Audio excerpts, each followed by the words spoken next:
అందరికీ నమస్కారం. తన్వి చెప్పే కథలకు స్వాగతం. ఈరోజు శుక్రవారం, అందులోనూ మాఘమాసం.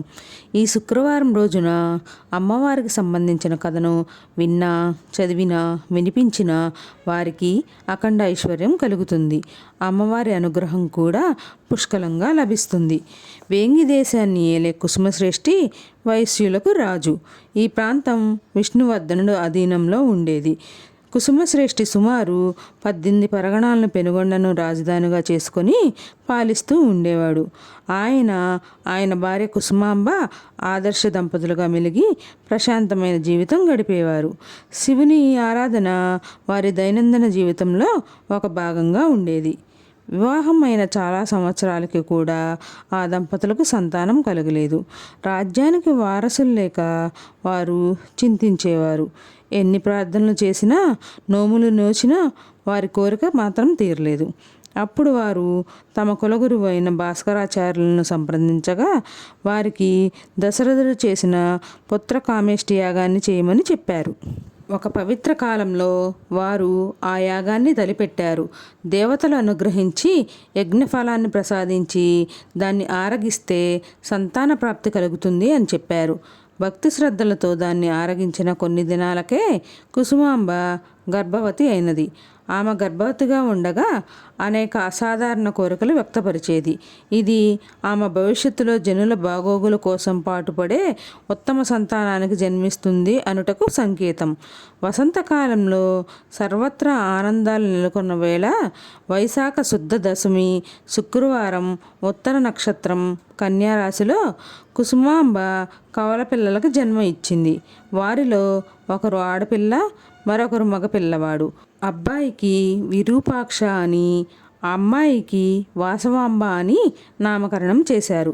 బాల్యం నుండి విరూపాక్షుడు భావిరాజుకు కావలసిన అన్ని లక్షణాలను చూపేవాడు. వాసవి అన్ని కళల్లోనూ ఆరితేరి సంగీతం, తర్కశాస్త్రాల్లో మక్కువ చూపేది.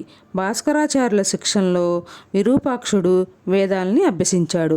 గుర్రపు స్వారీ, విలువిద్య, కత్తిసాము మొదలైన యుద్ధ విద్యలను నేర్చుకున్నాడు.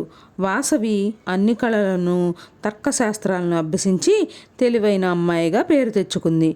విరూపాక్షుడు యుక్త వయసుకు రాగానే ఆలేరుకు చెందిన అరిదిశ్రేష్ఠి కుమార్తె అయిన రత్నావతిని వివాహం ఆడాడు.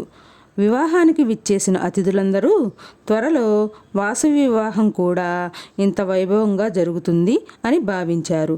రాజరాజ నరేంద్రుడైన తండ్రి అయిన చాణక్య విష్ణువర్ధనుడు జైత్రయాత్ర ముగించుకొని పెనుగొండ మీదుగా తన రాజధాని అయిన రాజమహేంద్రవరంకు పోవుచున్నప్పుడు విష్ణువర్ధనుడు పెనుగొండకు విచ్చేయగా కుసుమశ్రేష్ఠి ఆ రాజుకు ఆహ్వానం పలుకుతూ గొప్ప ఊరేగింపు ఏర్పాటు చేసి ఘనమైన వేదికపై సన్మానాన్ని జరిపాడు. ఇంతలో విష్ణువర్ధను దృష్టి జనసమూహంలో ఉన్న వాసవిపై పడింది. తొలిచూపులోనే ఆమెను గాఢంగా ప్రేమించాడు. ఆమె లేకుండా తాను బ్రతకలేనని భావించి ఆమెను వివాహమాడి నిశ్చయించాడు. ఆమె గురించి వివరాలు తెలుసుకొని ఒక మంత్రిని పంపాడు. విష్ణువర్ధన కోరికని కుసుమశ్రేష్ఠికి శరాగతం అయింది. ఆయన తన అంగీకారాన్ని తెలపలేడు, అలా అని కాదనలేడు. దానికి కారణం ఆ రాజు అప్పటికే వివాహితుడు, వయసులో తన కూతురి కంటే చాలా పెద్దవాడు. వారి కులంలో అంతరం ఉంది. ఇవి తలుచుకొని ఆయన చాలా ఒత్తిడికి లోనయ్యాడు. తన కుటుంబ సభ్యులతోనూ స్నేహితులతోనూ చర్చించగా అందరూ ఈ విషయంలో నిర్ణయాన్ని వాసవికే వదిలేయమని సలహా ఇచ్చారు. వాసవి తన జీవితాంతం కన్యగా ఉంటానని, ప్రాపంచిక విషయాలతో తనకు సంబంధం వద్దని తన నిర్ణయాన్ని ఖచ్చితంగా చెప్పేసింది. కుసుమశ్రేష్ఠి ఆ విషయాన్ని విష్ణువర్ధనునికి వర్తమానాన్ని పంపాడు. దీనికి విపరీతంగా ఆగ్రహించిన ఆ రాజు తన సైన్యాన్ని పంపి బలవంతంగా అయిన వాసవిని తీసుకురమ్మని ఆజ్ఞాపించాడు. ధైర్య సాహసాలు గల వైశ్యులు సామదాన భేద దండోపాయాలతో ఆ సేనను తిప్పికొట్టారు. ఇలాంటి విపత్కర పరిస్థితిలో కుసుమశ్రేష్ఠి భాస్కరాచార్యుల సమక్షంలో 18 నగరాలకు చెందిన 714 గోత్రాలకు చెందిన నాయకులతో అత్యవసర సమావేశాన్ని ఏర్పాటు చేశాడు. సమావేశంలో భిన్నాభిప్రాయాలు వచ్చాయి. 102 గోత్రాలకు చెందిన ముఖ్యులు మాత్రం పిరికివారు ప్రతిరోజు మరణిస్తారు. పోరాడి మరణిస్తే ఒకేసారి మరణం సంభవిస్తుంది. కాబట్టి పోరాటమే సరైనది అని అభిప్రాయపడగా, మిగిలిన 612 గోత్రాల వారు మాత్రం రాజుతో పెళ్లి చేస్తేనే అందరికీ మంచిది అని అభిప్రాయపడ్డారు. భాస్కరాచార్యులు మన ప్రాణాలు పోయినా సరే మన ఆత్మగౌరవాన్ని కాపాడుకోవాలని అన్నారు. ఆ మాటలు కుసుమశ్రేష్ఠికి మార్గదర్శక ప్రోత్సాహకాలుగా పనిచేశాయి. తన పక్షంలో కేవలం కొంతమంది మాత్రమే ఉన్నప్పటికీ తన కూతురిని రాజుకి ఇచ్చి ఎట్టి పరిస్థితుల్లోనూ పెళ్లి చేయరాదని నిశ్చయానికి వచ్చాడు. ఈ సంఘటనతో వైశ్యులు ఐకమత్యం దెబ్బతింది. రాజు మాత్రం దెబ్బతిన్న పాములా పగబెట్టి తన శత్రువులను తుదముట్టించడానికి తన సమస్త సేనలను కూడదీసుకొని సంసిద్ధం అయ్యాడు. ఈ పరిణామాన్ని ఎదుర్కోవడానికి పెనుగొండలో ఉన్న 102 గోత్రాలకు సంబంధించిన వారు మాత్రం యుద్ధానికి సిద్ధమయ్యారు. వాసవి ప్రవేశించి అందరినీ ఉద్దేశించి ఈ విధంగా అంది. ఒక అమ్మాయి కోసం మనం అంతా రక్తం ఎందుకు చిందించాలి? మన స్వార్థం కోసం సైనికుల జీవితాన్ని ఎందుకు అర్పించాలి? యుద్ధం అనే ఆలోచనను విరమిద్దాం. దానికి బదులు ఒక కొత్త పద్ధతిలో పోరాడదాం. అహింసా విధానంలో మనల్ని మనం అర్పించుకుందాం. దృఢ సంకల్పం, పట్టుదల ఉన్నవారు మాత్రమే ఈ పోరాటంలో పాల్గొనగలరు. వాసవి చెప్పిన విధానానికి తల్లిదండ్రులు అంగీకరించి ఆమెను అనుసరించి నడవడానికి నిర్ణయించుకున్నారు. వాసవి సూచనలను అనుసరించి గోదావరి నది ఒడ్డున బ్రహ్మకొండం అనే పవిత్ర స్థలంలో రాజభటులు 103 అగ్నిగుండాలను ఏర్పాటు చేశారు. నగరం అంతా ఆ రోజు పండుగ వాతావరణంలా ఉంది. అప్పుడు వాసవి ఆ 102 గోత్రాలకు సంబంధించిన జంటలను ఉద్దేశించి, మీరంతా నాతో పాటు మంటల్లో దూకటానికి సిద్ధంగా ఉన్నారా అని అడిగితే వారంతా మనస్ఫూర్తిగా తమ సంసిద్ధతను వ్యక్తం చేశారు. వారు వాసవిని దేవుని అంశంగా అనుమానించి తమకి నిజరూపాన్ని చూపమని కోరారు. ఆమె నవ్వి తన నిజ స్వరూపాన్ని దేదీప్యమానమైన వెలుగుతో చూపించి, నేను ఆదిపరాశక్తి ఆర్య మహాదేవి యొక్క అవతారాన్ని అని చెప్పింది. ధర్మాన్ని నిలిపేందుకు, స్త్రీల గౌరవాన్ని కాపాడేందుకు, విష్ణువర్ధనుని అంతం చేసేందుకు, వైశ్యుల ఔదార్యాన్ని ప్రపంచాన్ని చాటేందుకు కలియుగంలో జన్మించానని చెప్పింది.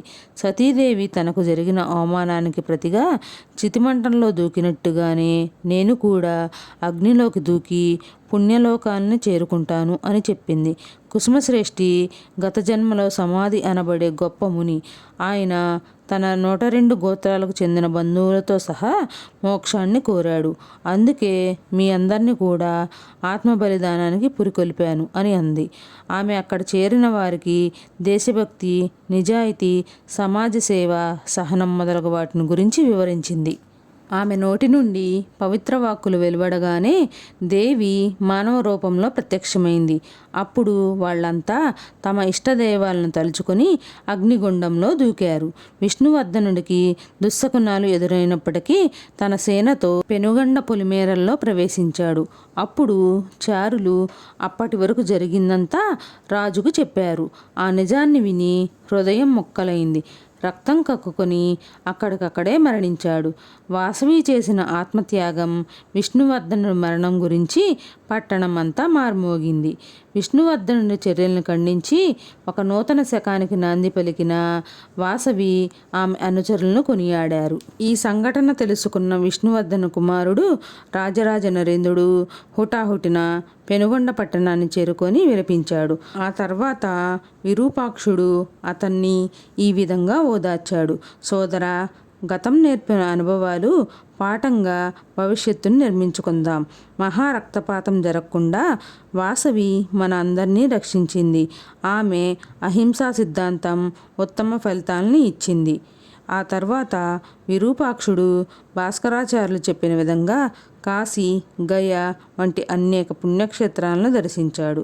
పెనుగొండ పుణ్యక్షేత్రంగా చేయడానికి అక్కడ 101 గోత్రాలకి గుర్తుగా శివలింగాలను ప్రతిష్ఠించాడు. నరేంద్రుడు వాసవి గౌరవార్థం ఒక విగ్రహాన్ని ప్రతిష్ఠించాడు. అప్పటి నుండి వైశ్యులందరూ వాసవి కన్యకా పరమేశ్వరిని వైశ్యకుల దేవతగా తలచి పూజలు చేయడం మొదలుపెట్టారు. వాసవి జీవిత చరిత్ర అహింసను నమ్మినందుకు, మత విశ్వాసాన్ని నిలిపినందుకు, స్త్రీల ఆత్మగౌరవాన్ని నిలిపినందుకు శాశ్వతంగా చరిత్రలో నిలిచిపోయింది. వైశ్యుల కీర్తిని విశ్వవ్యాప్తంగా వ్యాపించినందుకు గాను ఆమె ఇప్పటికీ అజరామరం అయ్యింది. ప్రాపంచిక సుఖాలను విస్మరించిన ఆమె వైశ్యుల మనసులో ఒక విజేతగా, శాంతికి చిహ్నంగా ఎప్పటికీ నిలిచిపోతుంది.